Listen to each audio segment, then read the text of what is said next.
ሁለት ዕውቅ ሽማግሌዎች ወዳጃቸው ለሆነ አንድ ሽማግሌ ሴት ልጅህን ለልጄ ስጠኝ እያሉ በተራ በተራ መልእክተኛ ላኩበት። ያም ሽማግሌ መልእክተኞቹን በተራ በተራ አስተናገዳቸው። ለመጀመሪያው መልእክተኛ መልካም ልጄን ለልጅህ እሰጥሃለሁ፣ ግን ቤትህን አሰናዳ ብለህ ንገረው ብሎ ይልክበታል። ለሁለተኛው መልእክተኛም ናቅረብ ወዳጄ ለጌታህ ስትለው ደግ ነው፣ ልጄን ለልጅህ ልድራት ዝግጁ ነኝ፣ ሆኖም አስቀድመህ ቤትህን አሰናዳ አለው። መልእክተኞቹም እርስ በርሳቸው የተባሉትን ሳይነጋገሩ ወደ ጌቶቻቸው ይሄዳሉ። አንደኛው መልእክተኛ ወደ ጌታው ሄዶ ጌታዬ ጥያቄውን አቅርቤ ነበር፣ ነገር ግን የ3 ወር ጊዜ ሰጥቼሃለሁ፣ ቤትህንም አሰናዳ በለው አሉኝ። በመጀመሪያ መልሱን የሰማው ሽማግሌ ለልጁ በል ወዳጄ 3 ወር ቅርብ ጊዜ ነው፣ በያለበት መሬት እየገዛ እልፍኝና አዳራሽ ስራ፣ ለሚስትህና ላንተ መቀመጫ ይደላሃል አለው። በሁለተኛ ደረጃ መልሱን የሰማው ሽማግሌ ግን የአጅሬን ብልሃትን ያውቃለሁ፣ በል ልጄ ተነስተህ ገንዘብ ይዘህ ሄደህ ወዳጅ አብዛ፣ እስካሁን የምታውቀው ሰው በቂ አይደለም፣ ቤትህን አሰናዳ ማለቱ ትርጉሙ ይሄ ነው። የተባለው ቀን ሲደርስ አባት ደግሰው ይጠባበቅ ኖረዋል። ሁለቱ አባቶች በሰዓቱ ከች አሉ። ከተጋበዙ በኋላም አንደኛው መሬት ገዝቼ ለልጄ ሰጥቼሃለሁ ሲል ተናገረ። የሰርጉ ባለቤትም የምድር ብዛት ከቁም ነገር አይውልም፣ በአንድ ስተት ቀሪ ነው፣ እልፍኝና አዳራሹንም አውሎ ንፋስ ይጠርገዋል፣ የሰዓት ራትና ምሳ ነው፣ ውሃ ሙላት ያጠፈዋል፣ ጠንቃ ያጣም አለው። ቀጥሎ ሁለተኛው አባት ገንዘብ ይዘህ ሂድ ወዳጅ አብዛ ብዬሃለሁ አለና አስረዳ። የሰርገኛው አባትም ሌላ ሀብት ሁሉ ጠፊ ረጋፊ ነው፣ ብዙ ወዳጅ ግን በየቦታው ቢፈራ ሀብት ነው፣ ጥቅምም ካንዱ ቢጠፋም ካንዱ ይገኛል እንጂ ልጄን ለዚህ ልጅ መርቄ ሰጥቻለሁ አለ። ሕዝብ የሚወደው መሪ ማግኘት ታላቅ ጸጋ ነው። ወዳጅ ለማፍራት የሚችል መሪ ማግኘት እንዴት መታደል ነው! ለራሱ ማረፊያ እልፍኝ ከአዳራሽ የሚሰራ መሪ ማግኘት ከቁም ነገር የሚጻፍ አይደለም፣ በአንድ ስህተት ቀሪ ነው፣ አውሎ ነፋስ ይጠርገዋል። ሕዝብ የክብሩ ምልክት የሚሆንለት መሪ ይፈልጋል።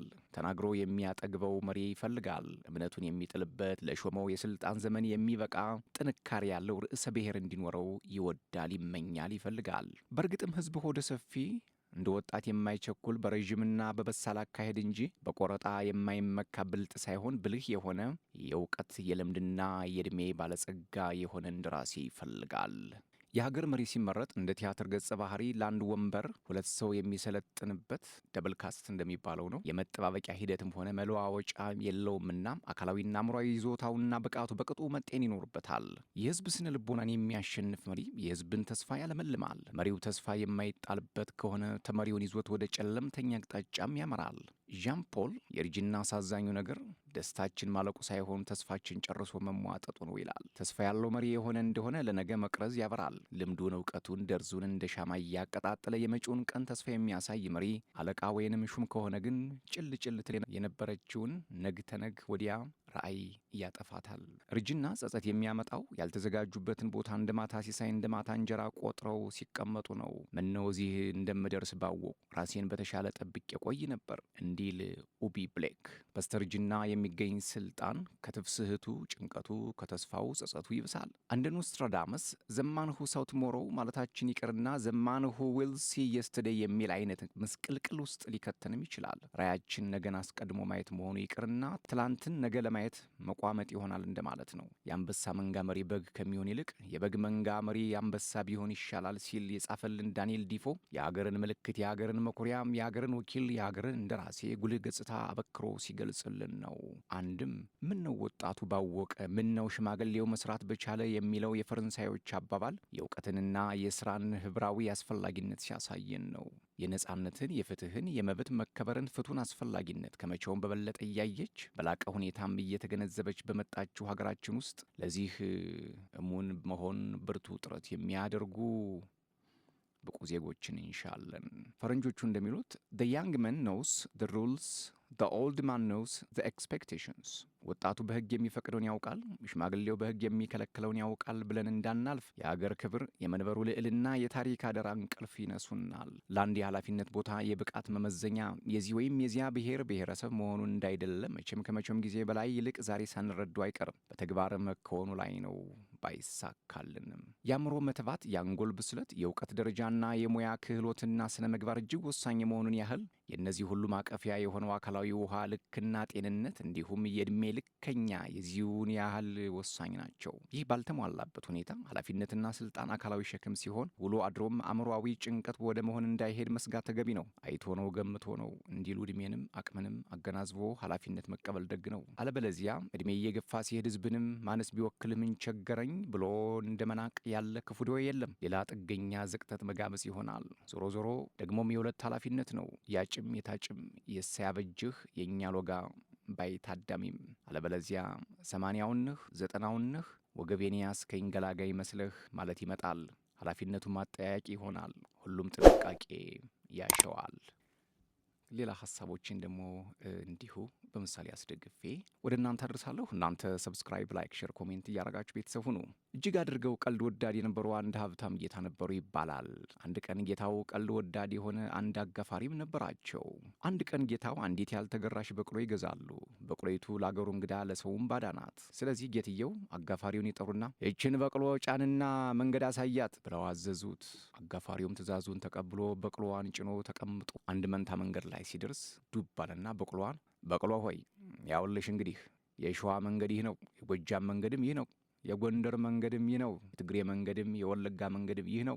ጌታሽ መንገድ አሳያት ብለውኛልና የወደድሽውን መንገድ ይዘሽ ሂጂ ብሎ እንደተጫነች ለቀቃትና እሱ ወደ ቅሉጡ ሄዶ አምሽቶ ወደ ጌታው ተመለሰ። ጌታውም ለበቅሎዋ መንገድ አሳያት ሲሉ ጠየቁት።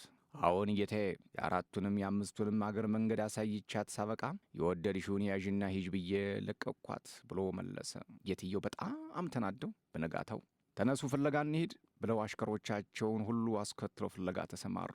በቅሎዋ ድራሿ ጠፋ። በመጨረሻ ያ የጣላት አጋፋሪ ራሱ መልሶ አገኛት። ዳሩ ግን ገሚስ ጎኗ ጅብ ተጋብዟት ነው የተገኘችው። በመካያው አጋፋሪው በሌላ አቅጣጫ ወደ ሄዱት ወደ ጌታው ዘንድ አመራ። ጌትየው ምንም ፍንጭ የለም አሉና ጠየቁት። ገና ሲያዩት እንዴት ፍንጭ አይኖርም አለ እንጂ ጌታዬ፣ ግማሿን በቅሎ አግኝቻታለሁ፣ ግማሿን ለጅብ አካፍለዋለች ሲል መለሰላቸው። በማንኛውም ወቅት የጅብ ሲሳይ እንዳንሆን መንገድ የሚያሳይ እንጂ መንገድ ላይ የሚጥለን መሪ ኃላፊ ሹም አይጣልብን ማለት ደግሞ ደግ ጸሎት ነው።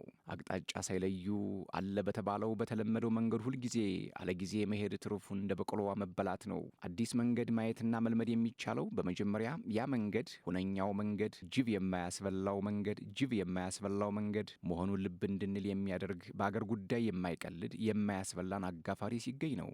ወደ ዘላቂ ኢኮኖሚ እድገት የሚያደርሰን መንገድ የቱ ነው? ከሙስና የጸዳ ሹምና ሿሚ የምናገኝበት መንገድ የቱ ነው? ፍትህ ወደ ሰፈነበት፣ ወገናዊነት ወዳልተንሰራፋበት፣ ሰው በሰውነቱ ወደሚከበርበት፣ በጠባብ አመለካከት ወደማንታወክበት፣ ከኔ በስተቀር ለሌላ ጌታ አትደር የሚል ክፉና ቀናኢ ጌታ ወደማይኖርበት ሰፊ የፖለቲካ ስርዓት የሚወስድን አውራ ጎዳና የትኛው ነው? የተለያዩ የፖለቲካ ቡድኖች ወደሚቋደሱበት የስልጣን ገበታ የሚወስደው፣ ጎንህ እንዲያርፍ የጓደኛ ጎን ይረፍ ለማለት የሚችሉ የተለየ አመለካከት ያላቸው ወገኖች ለሀገር ሲሉ ልዩነቶቻቸውን አቻችለው በአንድ መድረክ ወደሚነጋገሩበት የፖለቲካ ጀማ የሚያመራው አፈቀቤ ልበጩቤ ወደማይበዛበት ብሔራዊ ሸንጎ የሚያቀናው ሁነኛ ጥርጊያ መንገድ የቱ ነው?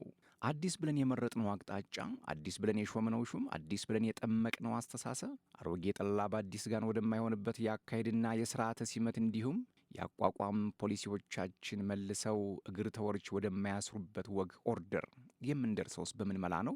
ነገ የሚታለመው ስርዓት ሁሉ በአንድ ተውኔት ውስጥ በምጸት እንደተጠቀሰው አይናማው ብለነው እውር ሆኖ ቢወለድስ፣ ክንዴ ብለነው ክንደ ቆራጣ ቢሆንስ ብሎ መጠየቅ ተገቢ ነው። የአዛውንቶች ልብ ባህር ነው፣ ግን አይዋኝበትም እንዲል መጽሐፈ ትግሬ። የአዋቂዎቻችን የብልህ አረጋውያን እውቀት ለመጠቀም የሚያስችለን መንገድ የትኛው ነው ብሎ መጠየቅ ያስፈልጋል። አስተዋይ ሰው ወይ ገለል ሲል ወይ አገር ለቆ ሲሄድ ይታወሳል ይባላልና በየሰበብ አስባቡ ከሀገር ወጥተው በውጭ ሀገር የሚገኙ አስተዋይ ኢትዮጵያውያን አእምሮስ የምንጠቀምበት ምን አይነት መንገድ አለ ብሎ መጠየቅ ያሻልና ለሀገርና ለሕዝብ ሲባል የሚጠይቅ ጥያቄ ይህ ወሰንህ ይህ ዲካህ የሚባል አይደለም። የተመኘነው እስኪገኝ የጎደለው እስኪሞላ መጠየቅ አለበት። የሚመለከተው ክፍልም ደከመኝ ታከተኝ ሳይል መልስ መስጠት ይኖርበታል። ትክክለኛ መንገዶችን መጠቆም፣ ማሳየት፣ እንዴትስ እንደሚኬድ መነጋገር የግድ ነው።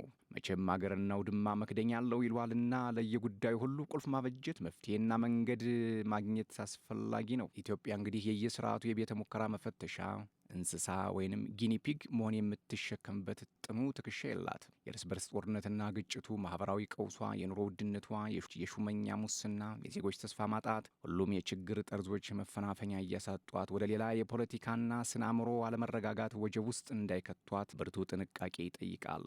የምንሰራው ሁሉ ባይሳካም እንደገና እንሞክረዋለን ወደሚልና ሌላ የሙከራ ቅጽ ወደ መሙላት የሚያስኬድ የሚያወላዳ ከቶ የለም። በልታ በልታ ጨው የለው፣ ሄዳ ሄዳ መንገድ የለውም ማለች እንደሚባለው ጉዟችን ለእድገት ወደሚከፈት በር እንጂ ወደ ተገደገደ አጥር ዴድ ኢንድ ከሆነ ለሀገር ትልቅ እርግማን ነው። ከዚህ ይሰውረን።